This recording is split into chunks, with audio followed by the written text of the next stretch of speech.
Guys अभी हमारा phone पर कितनी दूर जाके गिरा, अपना 1.5 लाख रुपए का चूना लग गया था अभी। बस ये सुबह एम्प्टी स्टमक है बेटा, और ये बीमारी खत्म करने की है, बहुत पुरानी। ये आयुर्वेदिक दवाई है टैलेंट। अम्मी की बार्गेनिंग स्किल्स देखने वाले हैं अब हम।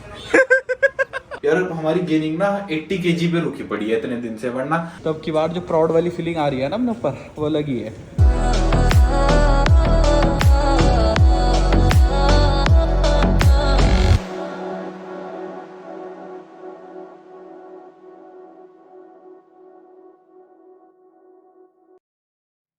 गाइस अपनी सिर हो रही है मेरा, मलाई की रोटी को मैं नहीं खा रहा अम्मी। ना ना ना ना, मलाई की रोटी कौन खाएगा अम्मी? ला ला बस अब से कहिए।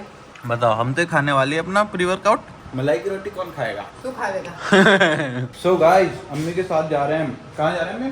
डॉक्टर के इतने बड़े बोके को लेके। मैं मुझे डॉक्टर के लेके जा रही हूँ, मैं अकेला डॉक्टर के नहीं जाता। मेरी वो हो रही अम्मी, क्या हो रहा मुझे? खाम खाई में पैसा खर्च करने की बात हो रही, नहीं तो मैं नींबू लगा के ठीक हो जाता। यार मेरे बहुत दिन से डेंड्रफ हो रही, सर में ठीक नहीं होने पे आ रही, पता नहीं किस वजह से हो रही, तो मैंने सोचा कि आज डॉक्टर को दिखा देते हैं क्या बात हो रही है। मैंने अपना ब्लड टेस्ट भी करा लिया और सब कुछ प्रिकॉशंस ले ली। ये ना फालतू के काम करे, फालतू पैसा खर्च करे।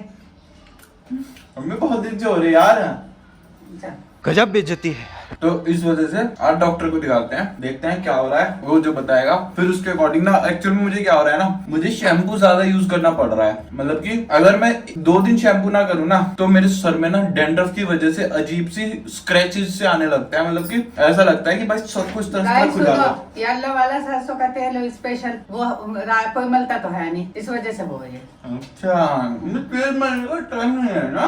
गाइस अम्मी क्या कह रही, अम्मी की नसें निकल रही हाथ की, देखो ये कह रही मेरी वैसे ही निकल रही, तुम पैसे दे के जिम में मेहनत करके निकाल लो, मेरी वैसे ही निकल रही। ये क्या बात है अम्मी? फ्री में निकल रही फ्री में? ये अम्मी ना खाने की निशानी है।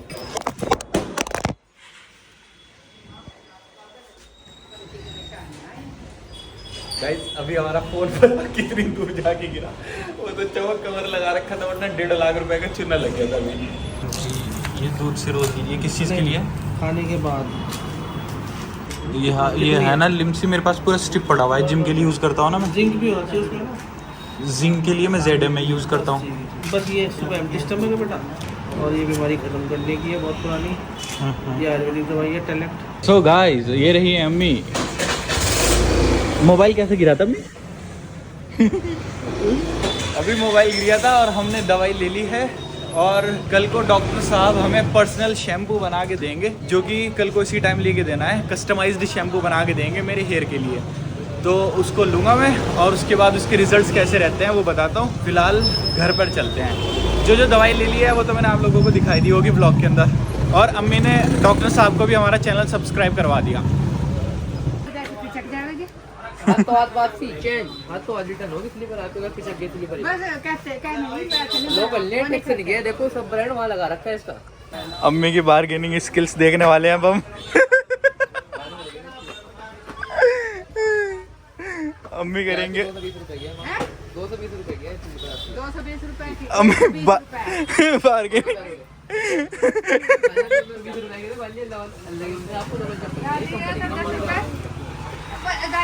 बस हमें तो अपना बाद में पढ़ना लोकल स्लीपर नहीं खाना, आपकी कंपनी की है, मजाक दियो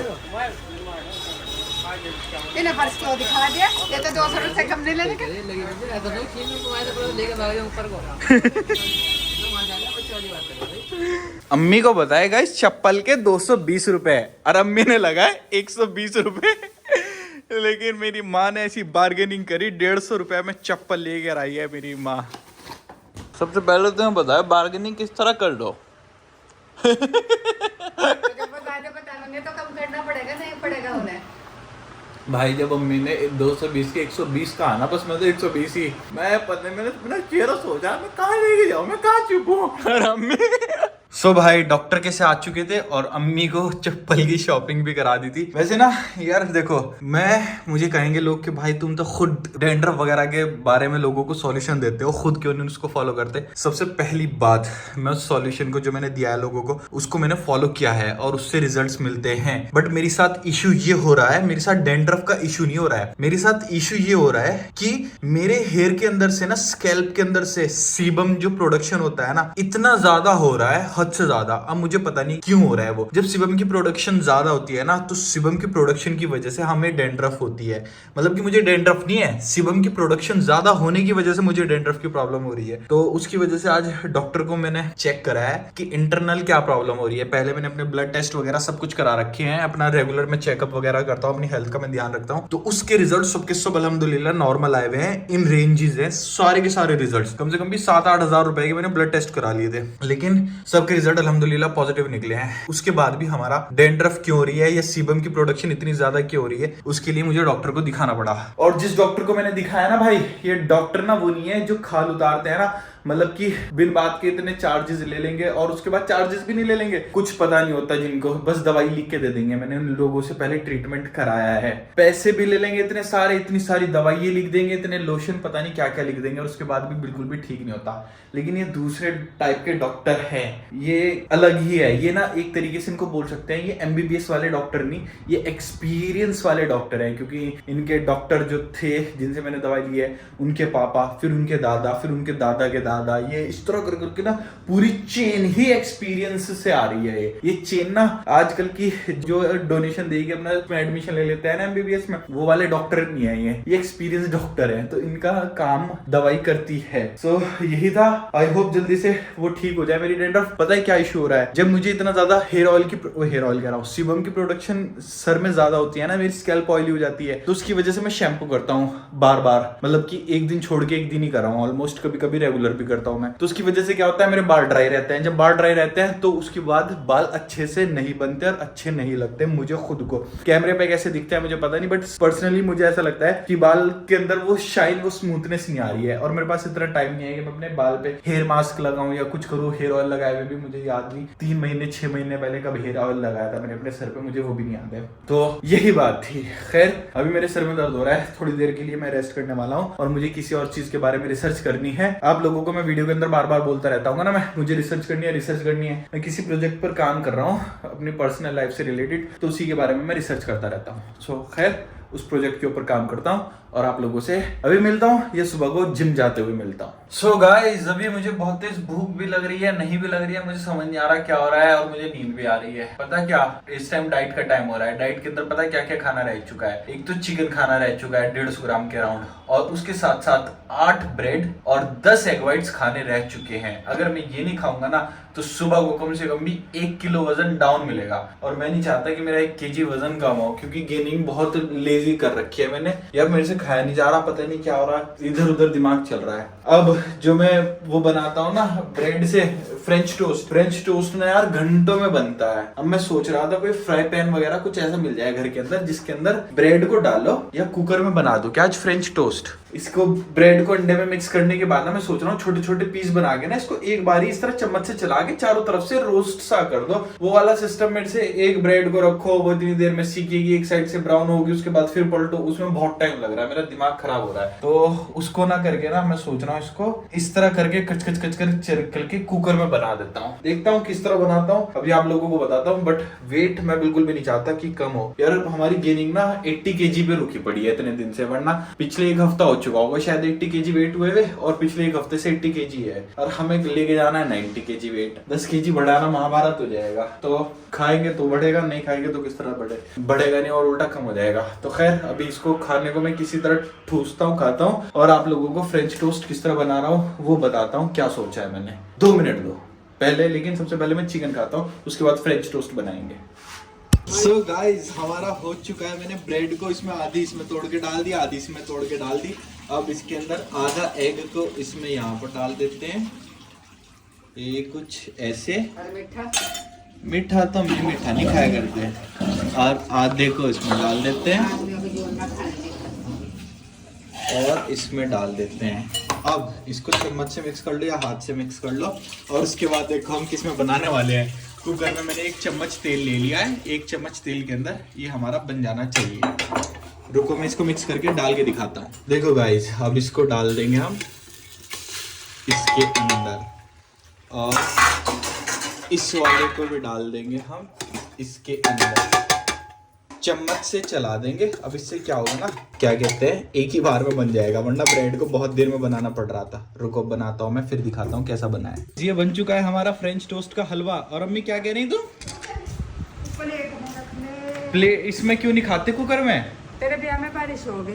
मेरे ब्याह में बारिश होगी? हाँ। फिर तो हनीमून क्या? अल्लाह अम्मी यार, दूध में पैर लगवा देती तो। मैं कह रहा था अम्मी फिर तो हनीमून और बढ़िया बनता।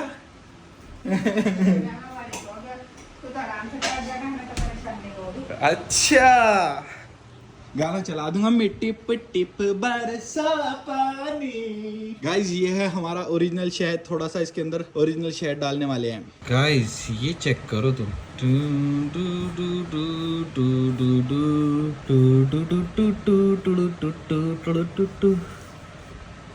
बस मजा आ गया।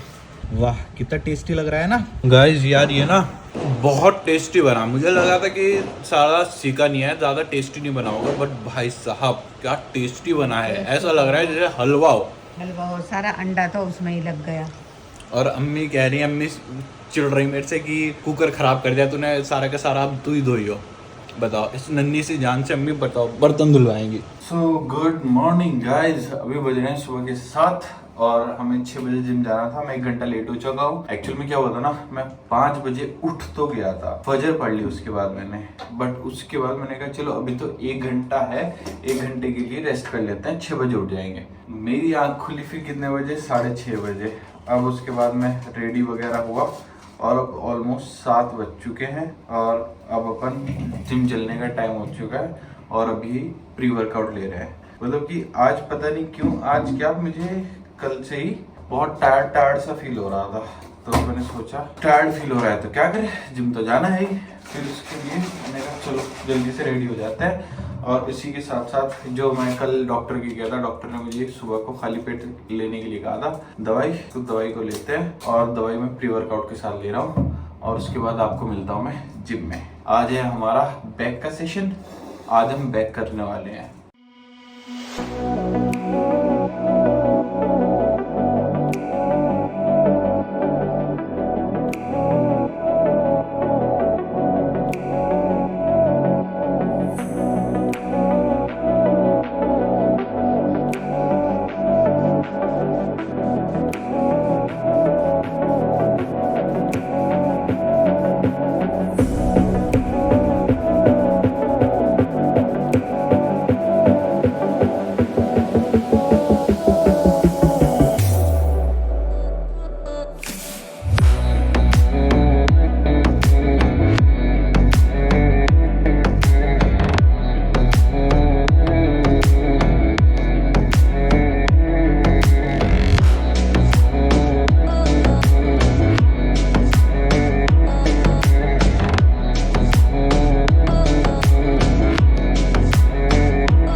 सो गाइस हो चुका है अपना प्रॉपर तरीके से बैक वर्कआउट कंप्लीट। मतलब कि अच्छी इंटेंसिटी रही है, अच्छा पंप रहा है, जितनी उम्मीद थी उससे तो अच्छा रहा है। सबसे पहले मैं एक चीज़ बताना चाह रहा था कि भाई सुबह मेरा ना उठने का बिल्कुल भी दिल नहीं कर रहा था। कम से कम भी ना मैंने 30 से 40 मिनट सोचा जाऊं या नहीं जाऊं। मुझे यकीन नहीं हो रहा था कि मैं इस पोजीशन पे कैसे आ गया कि मैं सोच रहा हूं कि जिम जाऊं या नहीं जाऊं।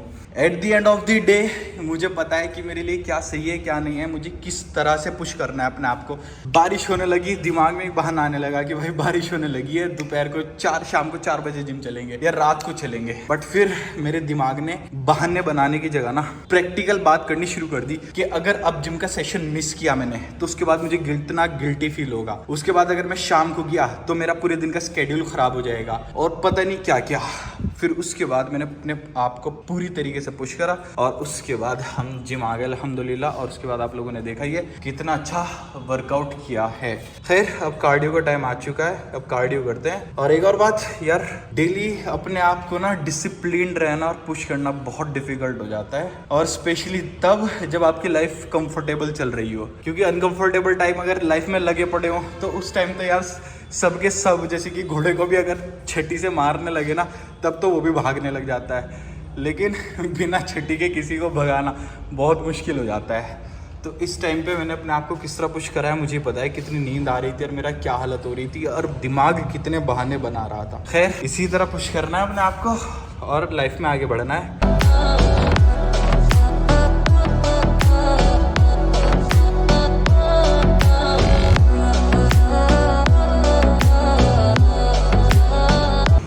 सो गाइस कार्डियो भी हो चुकी है और कार्डियो करते करते एक चीज़ ध्यान में आ रही थी मेरे कि भाई जब वर्कआउट करने का दिल नहीं करता ना उसके बाद भी आप वर्कआउट करते हैं तो उसके बाद कितनी प्राउड वाली फीलिंग आती है ना भाई।